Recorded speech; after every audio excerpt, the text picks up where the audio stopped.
Hello, everyone. Welcome back to the Politics of Latin America and the Caribbean. I am Dr. Nicole Warmington. This week, we'll be looking at national security and foreign policy. What we'll be basically covering is looking at some of the national security issues across the region, discuss some recommendations and solutions, and review U.S. Latin American relations and how that has affected the latter's foreign policy.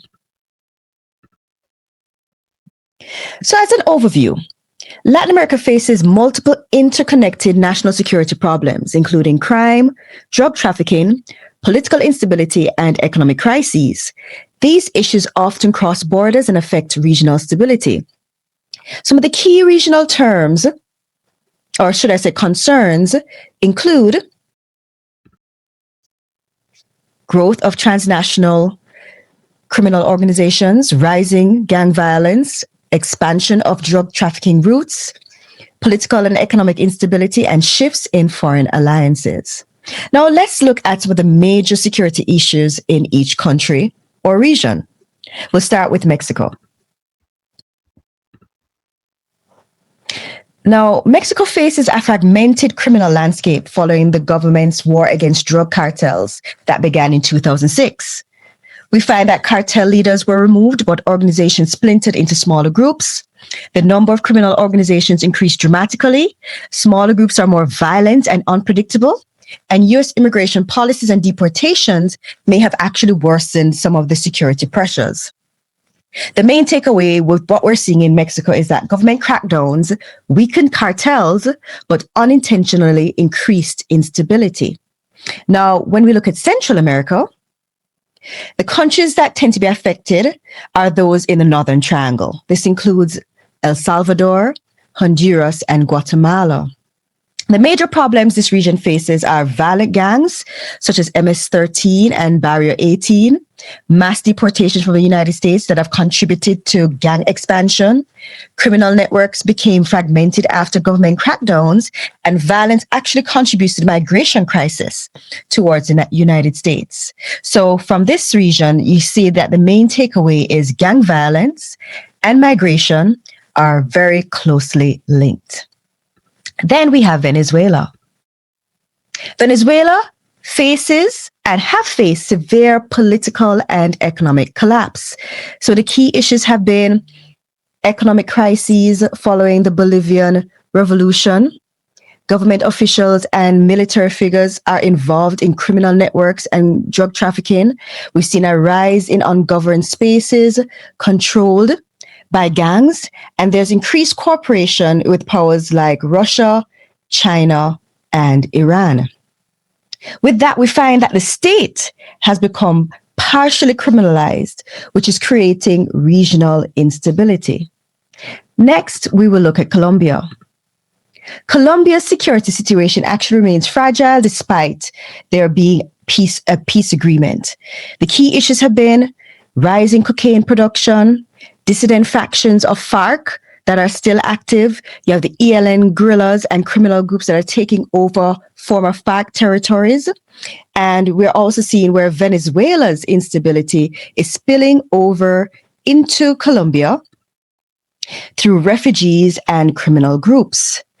As we see from this is that the peace process has actually reduced conflict in the country, but it has actually created new security challenges. Then there's Cuba. Now, Cuba, the major developments in this country includes that there has been a loss of financial support from Venezuela, the political transition after the death of Fidel Castro and the retirement of Raul Castro came up into question as to what would it look like with a non-Castro running Cuba. And we've seen this under Miguel Diaz-Canel since 2001. There's also been a question as to what role will the military play in shaping future governance? We see even right now, Cuba is under sanctions that have led to rolling blackouts because they have a lack of access to oil. And that's leading to instability in the country when it comes to its economy and potentially could affect its political landscape. We have yet to see what will happen there. Then when we go to the Andes, and the Southern Cone drug corridor, we find that major drug trafficking routes run through Peru, Bolivia, Paraguay, Brazil, Argentina, and Uruguay. The key factors in all of this is expansion of cocoa production. There's weaker border controls and corruption. These tend to be major ports being used to ship drugs to Europe and Africa. And we're seeing where organized crime is damaging regional governance. And finally, we'll look at Argentina and Brazil. We find that both countries face political and economic challenges. In Argentina, neoliberal reforms have actually caused unpopular large increases in utility prices, as well as economic instability and recession risks. In Brazil, we've seen where political crisis after the impeachment of Dilma Rousseff and the planned coup d'etat and related trial of Jair Bolsonaro, in addition to corruption scandals and a recession, has actually weakened government legitimacy. What we see in these two countries is that economic crisis may lead to political instability or even shifts towards populist leadership. When it comes to recommendations and solutions, I can suggest you read two documents. The first being Police Reform in Latin America, Implications for U.S. Policy. And the second report being Bringing Youth into Labor Markets, Public-Private Efforts Amid Insecurity and Migration. Then we're going to move on to looking at foreign policy, but we're going to look at it from the historical context of U.S.-Latin American relations. First off, we see the era of U.S. expansion and influence actually into Latin America was developed through what we know as Manifest Destiny. That's one.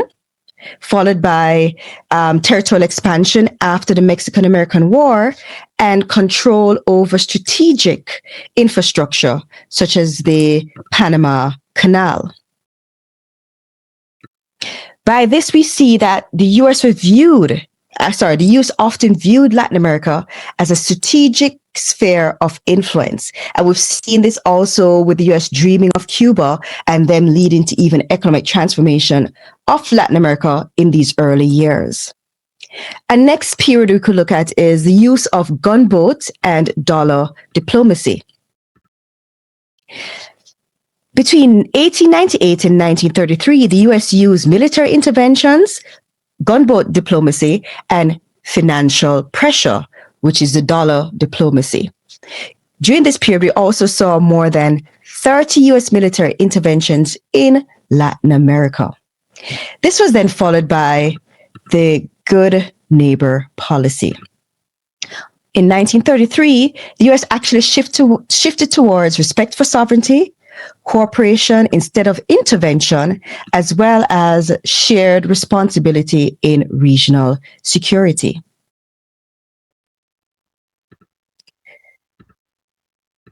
During the Cold War period, we saw the development of a national security doctrine.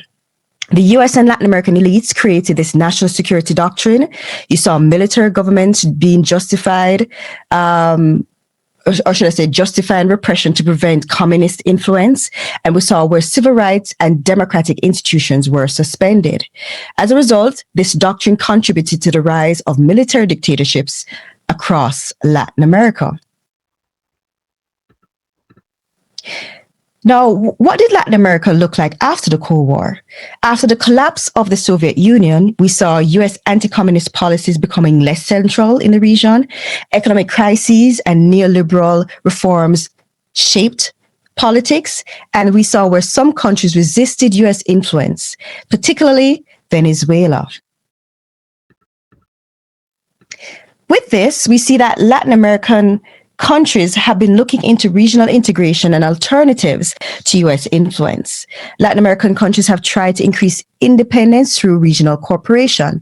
Some of the major initiatives include Mercosur, which is a trading bloc that includes Argentina, Brazil, Paraguay, and Uruguay, and the goal is to strengthen regional trade. Then we have ALBA, which is also known as the Bolivian Alliance, which was led by Venezuela. And the focus of this was to exchange oil for social services such as healthcare and education. We also have the Bank of the South, which was created to reduce reliance on the World Bank, the IMF, and the Inter-American Bank. And then there's also what we call UNASUR, which is a regional organization that integrates multiple South American trade blocs. And the goal is basically to improve political and economic cooperation. All in all, what we see is that one, security challenges are regional. Crime, drug trafficking, migration, and political instability often cross national borders. Two, weak states create security gaps. Ungoverned areas allow criminal organization and insurgent groups to expand. Three, U.S.-Latin American relations shape regional politics. The historical U.S. influence still affects political and economic decisions. And four, Latin America is seeking greater autonomy. Regional organizations aim to reduce dependence on the U.S. and global financial institutions. So the takeaway that I want you to get from today's lecture is that Latin America's national security challenges stem from organized crime, political instability, and economic pressures, many of which cross borders.